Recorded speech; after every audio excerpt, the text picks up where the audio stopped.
Evening Light and Body of Christ, we're grateful for this day that God has given us and this time that we have. For I am excited for what God is doing and what God is going to do through our 21 days of consecration.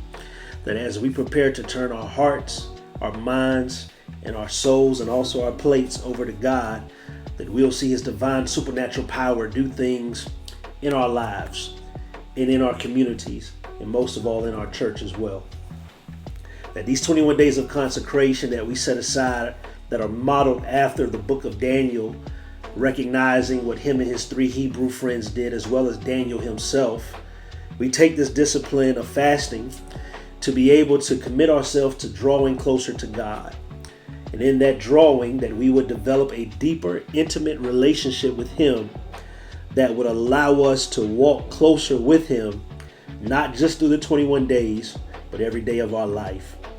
But also in these 21 days that we're going to see God do some supernatural things through the power and the might of His Spirit that has been given to us through Jesus Christ. That as we look forward to the future, we know that we are called to embody and implement the great commandment, the great commission in our lives, but most of all, exude it into the world. That we are looking that as we become more intimate with God, that He'll begin to open up our spiritual eyes to see beyond the surface and go into the depths of His Word, into the depths of the world, so that we can be change makers and that we can be the saints, the disciples that He has called us to be.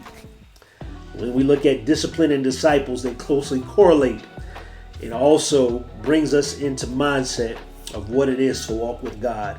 So I'm excited, I'm happy that these 21 days that we'll see God show up, we'll become closer connected with Christ, we'll surrender to His Spirit, and that as we show up, we can expect all of these things to intertwine, intermingle in us, through us, and for us. This is Pastor Trevor Kropp here at Evening Light Church of God. I'm excited. I hope you are. That it's not about what we're giving up, but it's about what we're gaining. It's about who we're modeling and what we're using as a mode to help us get closer to God. Be blessed. You'll see us again soon as we go through these 21 days and as we watch and see and hear what God is going to do. Be blessed until we meet again.